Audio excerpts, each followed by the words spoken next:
बिना भाजन क्रिया किए बताइए निम्नलिखित में से कौन सी प्रमेय संख्याएं शांत दशमलव रूप में निरूपित की जा सकती हैं। देखिए बच्चों, इसका जो निरूपण है सर्वप्रथम हम आपको ऐसे बताना चाहेंगे कि इसमें जैसे कि आपका ये फ्रैक्शन है, भिन्न है 5/32 यानी 5/32। तो पहले इसका जो डेनोमिनेटर यानी कि जो हर है 32 उसका प्राइम फैक्टर करेंगे। तो प्राइम फैक्टर देखिए हमने किया है, तो प्राइम फैक्टर इसका है 2 से हमने इसको किया 16, फिर 2 से किया 8, फिर 2 से 4। ये मीन्स 32 का जो प्राइम फैक्टर हमने किया है वो 5 टाइम 2 आ रहा है, means 2 into 2 into 2 into 2 into 2। तो कंप्लीट हम करते हैं 2 2 4, 2 8, 2 16, 2 32। मीन्स इसके जो प्राइम नंबर्स हैं, जो प्राइम फैक्टर्स किए गए हैं, तो इसमें ओनली नंबर 2 इन्वॉल्व है। तो मीन्स ये है कि अगर इसके हर के जो गुणनखंड किए गए हैं, अगर उसमें उसका प्राइम फैक्टर निकाला गया और उसमें केवल 2 संख्या केवल 2 अगर सिर्फ आती है तो वो भिन्न जो है वो शांत दशमलव में निरूपित हो जाएगी।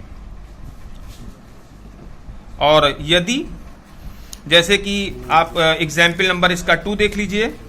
एग्जाम्पल नंबर 2 में हम लोग ये देख रहे हैं, देखिए कि 11/24 है, तो बिल्कुल वैसे ही हमने 24 का भी प्राइम फैक्टर निकाला।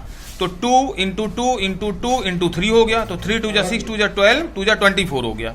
तो मीन्स देखिए इसमें इसके फैक्टर में जब हमने प्राइम फैक्टर इसके किए तो इसके फैक्टर में अदर देन 2 भी नंबर इन्वॉल्व हो गया। जैसे देखो 3 नंबर इन्वॉल्व हो गया।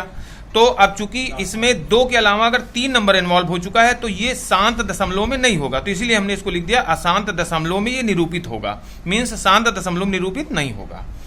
ठीक है। और मीन्स आप और भी देख लीजिए, बहुत सारे एग्जाम्पल्स मिलेंगे आपको कि, और ये माइंड में सेट रखिएगा कि अगर किसी भी भिन्न संख्या का जो हर है उसमें अगर उसके हम प्राइम फैक्टर करते हैं तो उसमें 2 और 5 के अलावा कोई भी नंबर नहीं आना चाहिए। यदि 2 और 5 के अलावा कोई नंबर आ रहा है, 2 और 5 के अलावा कोई नंबर आएगा तो वो शांत दशमलव में निरूपित नहीं होगा।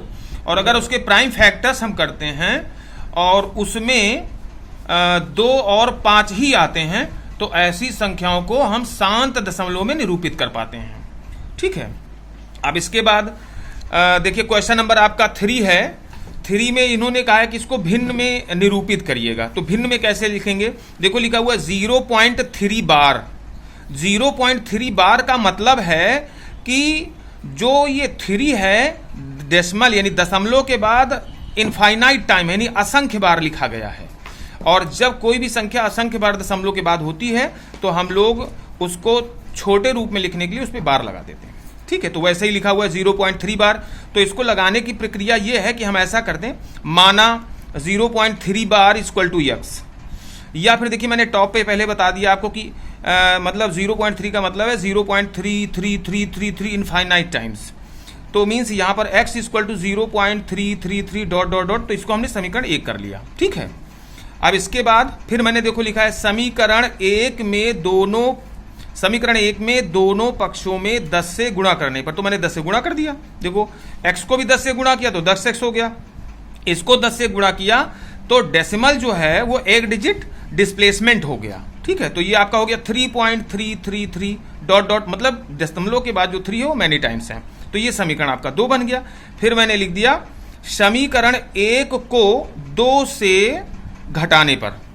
तो देखिए हमने समीकरण 1 को नीचे लिख दिया और 2 को ऊपर लिख दिया।